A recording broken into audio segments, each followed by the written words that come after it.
Decode the world unfiltered. India and the United States have a special relationship. There's nothing to worry about.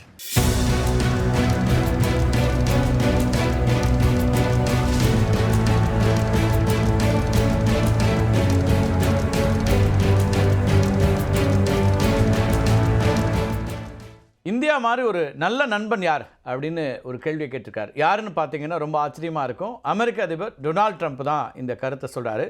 Modi சிறந்த பிரதமர் அப்படிங்கிற கருத்தையும் முன்வைக்கிறாரு. கிட்டத்தட்ட ஒரு யூட்டர்ன் போட்டிருக்காரு டொனால்ட் ட்ரம்ப்னு பார்க்கலாம். அதுக்கு காரணம் என்னென்னு உங்களில் பலருக்கு தெரியும். டீகோட் பகுதியில் தொடர்ச்சியாக நாம் நடந்துக்கிட்டு இருக்கக்கூடிய மாற்றங்களை பதிவேற்றம் பண்ணிகிட்டே இருக்கிறோம். இந்தியாவை இருண்ட சீனாவிடம் இழந்து விட்டோம் அப்படின்னு தன்னோட ட்ரூத் சோஷியல் தளத்தில் இப்போ தான் சமீபத்தில் ட்ரம்ப் ஒரு பதிவை வெளியிட்டிருந்தார். அதாவது ரஷ்யாவோடையும் சீனாவோடையும் இணைந்து இந்தியா நெருக்கமாக வந்துகிட்டு இருக்கு அப்படின்னு அமெரிக்கா பார்க்க நினச்ச அந்த நேரத்தில் தான் இப்படி ஒரு கருத்தை அவர் சொல்லியிருந்தார். ரஷ்யாவோடும் சீனாவோடையும் இணைந்து வளர்ச்சி அடையட்டும் அப்படின்னு கிண்டலாக கூட ஒரு வாழ்த்தா பதிவை போட்டிருந்தார். அதை தொடர்ந்து வெள்ளை மாளிகையில் நடைபெற்ற செய்தியாளர் சந்திப்பில் ட்ரம்ப் கிட்ட இந்திய அமெரிக்க உறவுகள் பற்றி கேள்வி முன்வைக்கப்படுது. அப்போ தான் சொல்கிறாரு, நான் எப்போதுமே மோடியோட நண்பராக இருக்கிறேன், அவர் ஒரு சிறந்த பிரதமர் அப்படின்னு ஒரு பதிலை கொடுக்குறாரு. I'll always be friends with Modi. He's great. Prime Minister. He's great. இந்தியாவுக்கும் அமெரிக்காவுக்கும் சிறப்பான உறவு இருக்குது, அதனால் கவலைப்படுவதற்கு எதுவும் இல்லை அப்படிங்கிறதும் டொனால்ட் ட்ரம்ப்போடைய ஸ்டேட்மெண்ட். இந்தியாவை இழந்து விட்டதாக ட்ரம்ப் தெரிவித்த கருத்து பற்றி கேள்வி எழுப்பப்பட்ட போது அமெரிக்கா இந்தியாவை இழந்து விடவில்லை அப்படின்னு ஒரு அந்தர்பல்ட்டி அடிச்சிருக்கிறாரு ட்ரம்ப். இந்திய பிரதமர் மோடியோட நன்றாக பழகுவேன், அவர் சில மாதங்களுக்கு முன்னாடி இங்கே வந்திருந்தார், நாங்கள் ரோஸ் பூங்காவுக்கு சென்றோம் அப்படின்லாம் போனாமியையும் நினைவு கூர்ந்தார். ரெண்டு பேருக்கு இருக்கக்கூடிய நெருக்கம் என்ன அப்படின்லாம் ட்ரம்ப் நினைவு கூர்ந்த ஒரு பத்திரிகையாளர் சந்திப்பாக இது இருந்துச்சு. ஒரு யூட்டர்ன் போட்டு தன்னுடைய நட்பை புதுப்பிக்கிறதுக்கு ட்ரம்ப் எடுக்கக்கூடிய அந்த முயற்சிகளுக்கு எதிர்வினையாற்றியிருக்கிறார் நம்முடைய பிரதமர் மோடி. அதிபர் ட்ரம்பின் நட்புணர்வுகளை முழுமையாக பாராட்டுவதாக அவர் ஒரு ட்விட்டர் பதிவை போடுறாரு. இந்தியா மற்றும் அமெரிக்க நாடுகளுக்கு தொலைநோக்கு பார்வை கொண்ட இலக்கு இருப்பதாகவும் பிரதமர் மோடி குறிப்பிட்டிருக்கிறாரு. இந்த சிக்கல் எங்கே ஆரம்பிச்சது அப்படின்னா, ரொம்ப குறிப்பாக இந்த இடைவெளி அதிகரித்ததுங்கிறது இந்தியா மீது அடாவடியான வரி விதித்தது தான். 50% வரி விதிக்கிறோம் அப்படின்னு சொன்னாங்க. ரஷ்யா கிட்டேருந்து இறக்குமதி செய்யக்கூடாது, எண்ணெய் இறக்குமதியை நாங்கள் எதிர்க்கிறோம், மறைமுகமாக நீங்கள் யுக்ரைன் போருக்கு உதவி பண்ணுறீங்க அப்படிங்கிறதுலாம் தான் அமெரிக்கா சொன்ன குற்றச்சாட்டு. அப்போ அந்த குற்றச்சாட்டுக்கு இடையில தான் நமக்கு இப்படி ஒரு நெருக்கடியை கொடுத்தாங்க. இந்த நெருக்கடி இடையில தான் பிரதமருடைய 2 பயணங்கள் முக்கியத்துவம் வாய்ந்ததாக இருந்துச்சு. ஜப்பானுக்கு போனார், 2 நாட்கள் ஜப்பான் பயணம். அங்கே நம்ம ஜப்பானோடு நிறைய புரிந்துணர்வு ஒப்பந்தங்கள். அதுக்கு பிறகு ஷாங்காய் உச்சி மாநாட்டுக்கு போகும்போது அந்த காட்சிகள் உலகம் முழுக்க கவனிக்கக்கூடியதாக மாறுச்சு. பிரதமர் மோடி, அதே போல் சீன அதிபர் ஷி ஜின்பிங், ரஷ்ய அதிபர் புதின், இந்த 3 பேரும் ஒன்றாக இருக்கக்கூடிய காட்சிகள், அவங்களுக்கு ஒரு இணக்கம் அப்படின்றதும், அப்புறம் சீன அதிபரோடையும் ரஷ்ய அதிபரோடையும் இந்தியா பிரதமர் நடத்திய பேச்சுவார்த்தைகள், நீண்ட உரையாடல், காரில் 50 நிமிடம் பேசிக்கொண்டே சென்றார்கள் புதினோட. அதே போல் அதுக்கு பிறகு காரில் இறங்காமல் நீண்ட நேரம் விவாதித்தார். அப்படிங்கிற மாதிரியான எல்லா தகவல்களும் வரும்போது அமெரிக்காவுக்கு அது ஒரு அன்கம்ஃபர்டபுளான ஒரு பொசிஷன். ஏன்னா ராஜதந்திர ரீதியில் இந்தியாவோடு நெருங்கி வர வேண்டிய ஒரு இடத்துல இருந்து இந்தியாவை நாம் இழந்துடுறோமா அப்படின்னு அமெரிக்கா நினைக்கக்கூடிய ஒரு இடம் இருந்துச்சு. அப்போது தான் இந்த மாற்றி கருத்துக்கள் வந்தக்கூடிய சூழலில் இப்போது ட்ரம்ப் என்ன பண்ணியிருக்காருன்னா, நான் நல்ல நட்புணர்வோடு இருக்கிறேன், பிரதமர் மோடி எனக்கு நல்ல நண்பர் அப்படின்னு சொல்லியிருக்காரு. அதுக்கு ரெசிப்ரோக்கலாக மோடியும் எதிர்வினையாற்றிருக்கிறார். இந்த சிக்கல்களுக்கு இடையில், அதாவது மாறி இந்திய தரப்பிலிருந்தும் அமெரிக்க தரப்பிலிருந்தும் நிறைய கடும் சொல்லாளர்கள் இருந்த நேரத்தில் அமெரிக்க தரப்புலேருந்து நம்ம மீது கடுமையான விமர்சனங்கள்லாம் முன்வைக்கப்பட்டுச்சு. அப்படி இருக்கக்கூடிய சூழலில் நாம் உறுதியாக ஃபோமாக சொன்னது, நாம் என்ன வாங்கணும், யாரிடமிருந்து வாங்க வேண்டும் என்பதை நாங்கள் முடிவு செய்வோம் அப்படின்னு சொல்லக்கூடிய அந்த கருத்துக்கள்லாம் இருந்த இடத்துல இருந்து தான் ஒரு இடைவெளி உருவாச்சு. அதுக்கு மத்தியில் தான் 2 நாட்டு தலைவர்களும் முதல் முறையாக நேர்மறையான கருத்துக்களை வெளியிட்டிருக்கிறாங்க. இந்தியாவை நட்பு நாடு அப்படின்னு ட்ரம்ப் குறிப்பிட்டாலும் இந்தியா ரஷ்யாட்டேருந்து எண்ணெய் வாங்கிறது ஏமாற்றம் அளிப்பதாக மீண்டும் தெரிவிச்சிருக்கிறாரு. இதற்காக தான் நான் அபராதமாக 25% வரி விதிச்சிருக்கிறேன், இதையும் தாண்டி மோடியோடு எனக்கு நல்ல பழக்கம் இருக்குது, அவரோடு நன்றாக பழகுகிறேன் அப்படிலாம் சொல்லியிருக்காரு.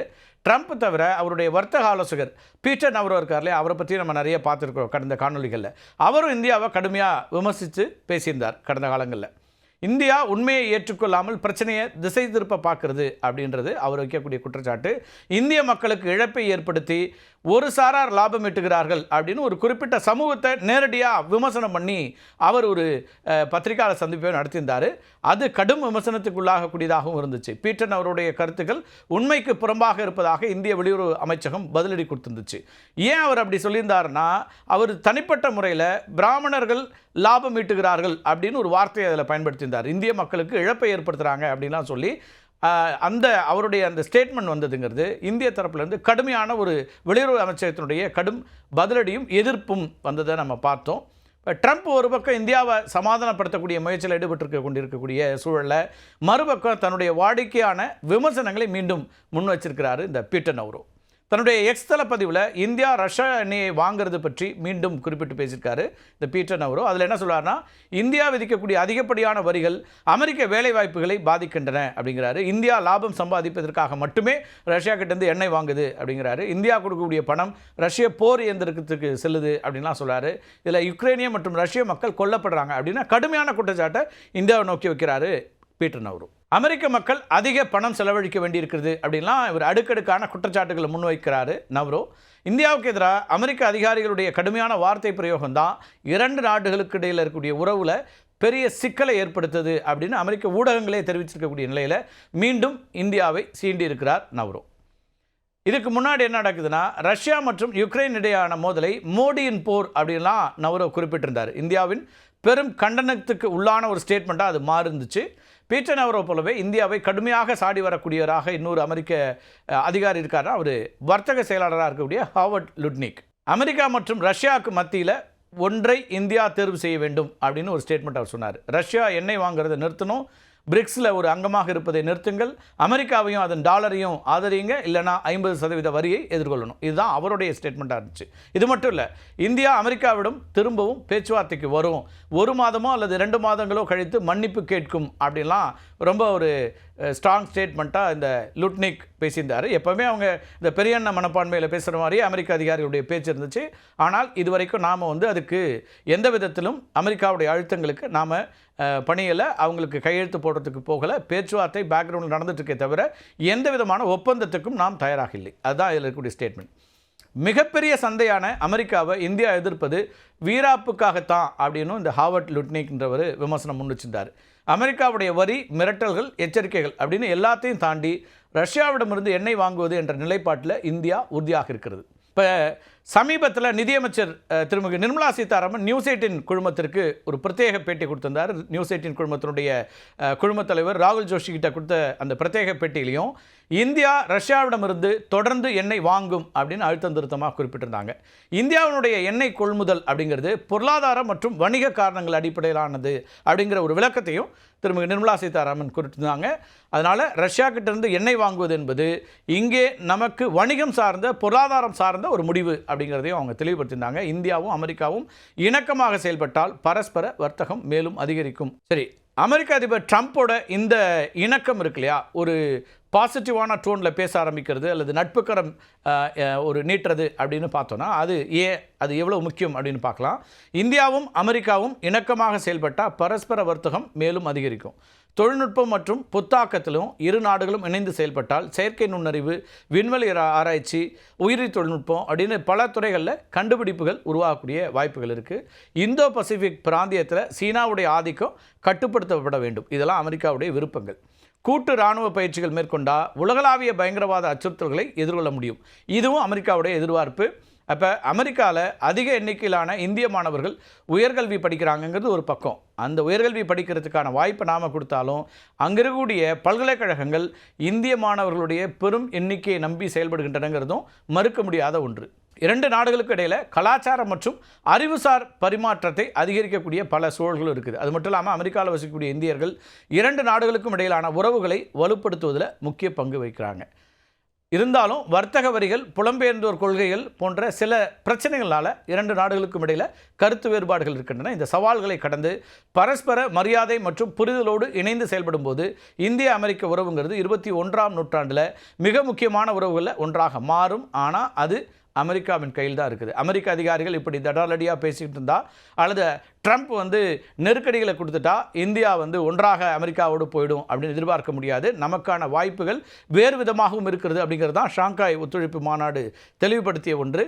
அப்போ சீனா கிட்டையும் ரஷ்யா கிட்டையும் இந்தியாவை இழந்துவிடக்கூடாதுங்கிற நெருக்கடி அமெரிக்காவிலும் இருக்கிறது, அங்கே இருக்கக்கூடிய அரசாங்கத்துக்கும் இருக்குது அப்படிங்கிறத நம்ம பார்க்க வேண்டியிருக்குது. டீகோட் பகுதியில் ரெண்டாவதாக நம்ம பார்க்க இருக்கிறது அமெரிக்க பாதுகாப்புத்துறையினுடைய பெயரை மாற்றியிருக்கிறார் ட்ரம்ப். அதை பற்றி பார்க்குறோம். அந்த பெயரை வந்து போர்த்துறை, அதாவது டிபார்ட்மெண்ட் ஆஃப் வார் அப்படின்னு மாற்றுவதற்கான நிர்வாக ஆணையில் அதிபர் டொனால்ட் ட்ரம்ப் கையெழுத்து போட்டிருக்காரு. And we decided to go woke and we changed the name to Department of Defense. So we're going Department of War.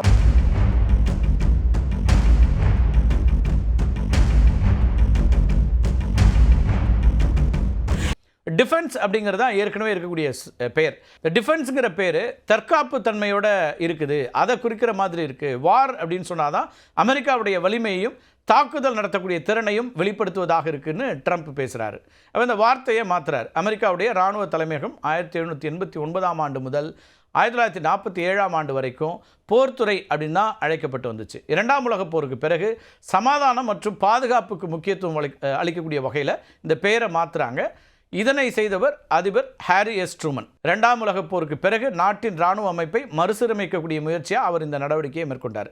1947 ஆண்டு தேசிய பாதுகாப்பு சட்டம் அப்படின்னு ஒரு சட்டத்தையும் அவர் இயற்றுகிறார். இந்த சட்டத்தின் மூலமாக போர்த்துறையும் கடற்படை துறையும் ஒன்றாக இணைக்கப்படுது. அதோட புதிதாக உருவாக்கப்பட்ட விமானப்படையும் இணைக்கப்பட்டுச்சு. அனைத்துக்குமா சேர்த்து தேசிய இராணுவ அமைப்பு, அதாவது நேஷனல் மிலிட்ரி எஸ்டாப்ளிஷ்மெண்ட் அப்படின்னு பேர் வச்சாங்க. சுருக்கமாக NME அப்படின்னு அழைக்கப்பட்டது. அதுக்கு பிறகு 1949 ஆண்டு இந்த அமைப்பு பாதுகாப்புத்துறை அப்படின்னு பெயர் மாற்றம் செய்யப்பட்டு அதிபர் ட்ரூமனால் அங்கீகாரம் செய்யப்பட்டுச்சு. இதுக்கும் ஒரு காரணம் இருந்துச்சு. NME அப்படின்னு நீங்கள் சொல்லி அந்த உச்சரிப்பை பார்த்தீங்கன்னா எனிமி அப்படிங்கிற மாதிரி, அதாவது எதிரி அப்படின்னு ஒலிப்பதாக பரவலாக ஒரு கருத்து முன்வைக்கப்பட்டுச்சு. அப்போ இந்த சுருக்க பெயர் நாட்டின் பாதுகாப்புத்துறைக்கு பொருத்தமற்றதாகவும் எதிர்மறை எண்ணத்தை உண்டாக்குது அப்படின்னும் விமர்சனங்கள்லாம் வந்துச்சு அந்த நேரத்தில். அதனால் என்ன செய்கிறாங்கன்னா, தேசிய பாதுகாப்பு சட்டம் 1947 திருத்தத்தின்படி 1949 ஆண்டில் அதிபர் ஹாரி ட்ரூமன் என்ன பண்ணுறாருன்னா, அவருடைய காலத்திலே இந்த பெயர் அதிகாரப்பூர்வமாக பாதுகாப்புத்துறை, அதாவது டிபார்ட்மெண்ட் ஆஃப் டிஃபென்ஸ் அப்படின்னு மாற்றப்படுது.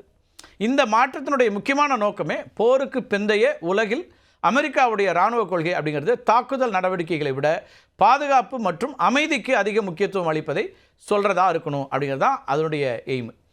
இப்போது DOD அப்படிங்கிறது தான் டிபார்ட்மெண்ட் ஆஃப் வார் அப்படின்னு மாற்றியிருக்கிறாரு ட்ரம்ப். அதாவது டிபார்ட்மெண்ட் ஆஃப் டிஃபென்ஸை டிபார்ட்மெண்ட் ஆஃப் வார் அப்படின்னு மாற்றிருக்கிறார். இந்த பெயர் மாற்றம் உடனடியாக முழுமையாக அமலுக்கு வராது.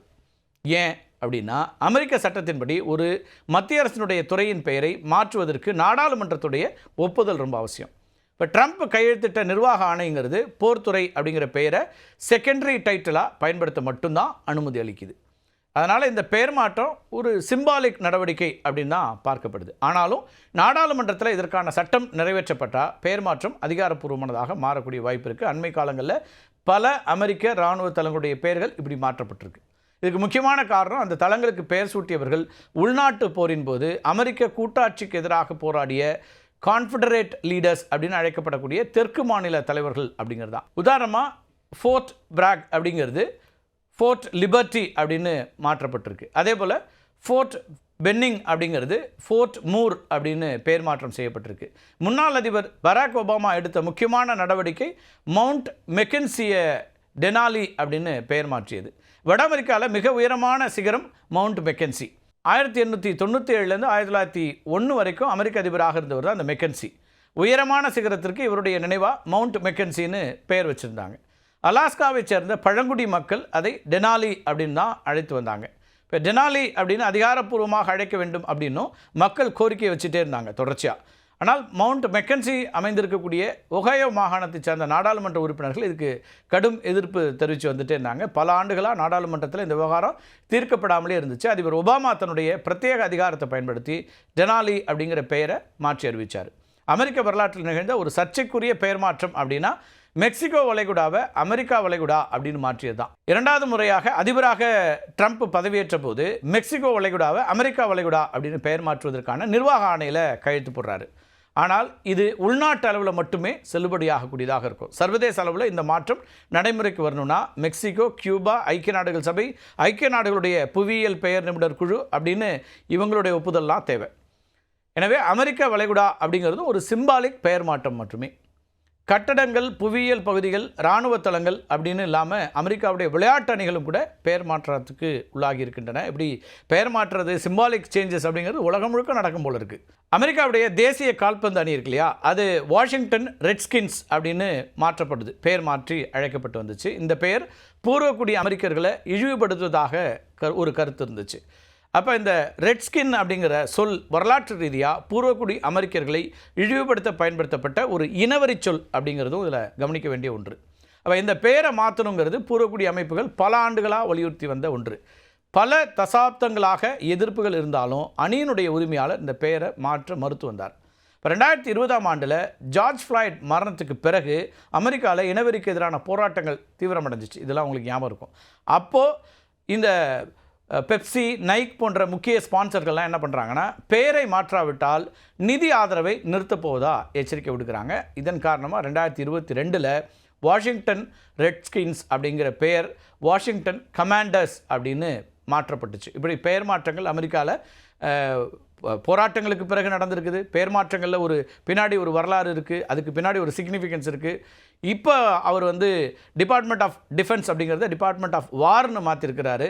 இதுவும் ஒரு சிம்பாலிக் மெசேஜ் அப்படின்னு தான் பார்க்கணும். ட்ரம்ப்போட விஷயங்களில் பல பிரச்சனைகளை பண்ணிட்டு இருக்காரு. உலகம் முழுக்க எல்லாருக்கும் வரியை போடுறது, அனைத்து நாடுகளோடையும் சண்டையை போடுறது, நட்பு நாடுகள் எல்லாம் எதிரியாக மாற்றுறது. அப்படிங்கும்போது உள்நாட்டிலும் ட்ரம்ப்புக்கு பல எதிர்ப்புகள் இருக்குது. ஆங்காங்கே எதிர்ப்பு போராட்டங்கள் நடத்துறதெல்லாம் நாம் டீகோட் பகுதியிலே ஏற்கனவே பார்த்துருக்குறோம்.